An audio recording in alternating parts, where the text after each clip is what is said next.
বাংলার মহানায়িকা সুচিত্রা সেন, আর সেই সুচিত্রা সেনকেই অপমান করেছেন মোহাম্মদ ইউনূস।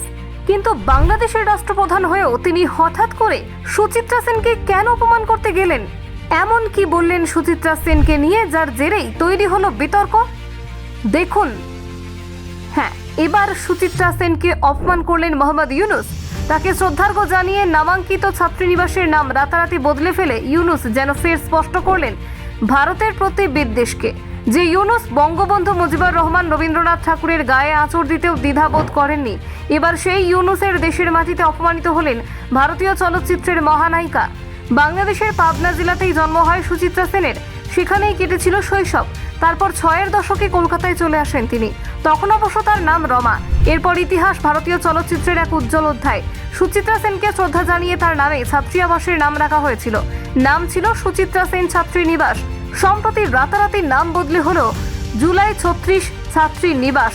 পাবনার সরকারি এডওয়ার্ড কলেজের অধ্যক্ষ ৩টি ছাত্র ও ছাত্রী নিবাসের নতুন নামকরণের ফলক উন্মোচন করেন। সেই নাম ফলকেই দেখা গেল নতুন নামকরণ। শেখ রাসেল হস্টেলের নাম বদলে রাখা হয়েছে বিজয় ২৪ ছাত্রাবাস এবং বেগম ফজিলাতুন্নেসা হস্টেলের নতুন নামকরণ হয়েছে আয়েশা সিদ্দিকা।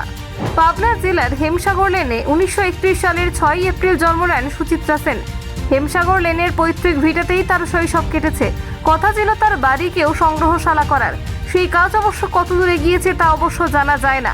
নাম বদলের পর সেই কাজ ভবিষ্যতে এগোবে কিনা সেই নিয়ে প্রশ্ন জেগেছে অনুরাগীদের মনে।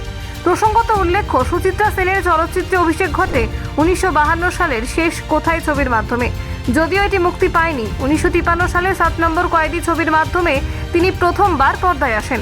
তার প্রকৃত খ্যাতি আসে উত্তম কুমারের সঙ্গে জুটি বেঁধে ৭.৭৪ ও অগ্নি পরীক্ষা ছবিতে অভিনয়ের মাধ্যমে। এই জুটি বাংলা চলচ্চিত্রের রোমান্টিকতার নতুন অধ্যায়ের সূচনা করে।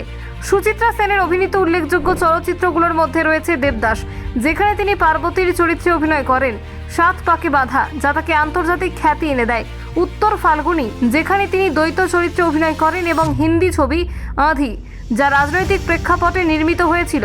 এই ছবিগুলিতে তার অভিনয় দক্ষতা ও চরিত্রের গভীরতা দর্শকদের মুগ্ধ করে। সুচিত্রা সেন ১৯৬৩ সালে ৭ পাকে বাঁধা ছবির জন্য মস্কো চলচ্চিত্র উৎসবে সেরা অভিনেত্রীর রূপার পদক লাভ করেন, যার ছিল কোনো ভারতীয় অভিনেত্রীর জন্য প্রথম আন্তর্জাতিক পুরস্কার। তিনি ১৯৭২ সালে পদ্মশ্রী এবং ২০১২ সালে বঙ্গবিভূষণ সম্মানে ভূষিত হন। তবে ২০০৫ সালে দাদা সাহেব ফালকে পুরস্কার গ্রহণে অস্বীকৃতি জানান, কারণ তিনি জনসমক্ষে আসতে চাননি।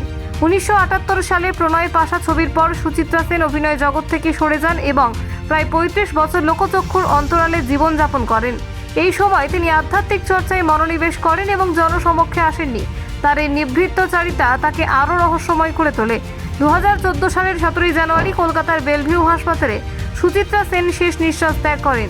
তার মৃত্যুতে ভারতীয় চলচ্চিত্র জগৎ এক মহানায়িকাকে হারায়। ব্যুরো রিপোর্ট, নির্ভীক বার্তা।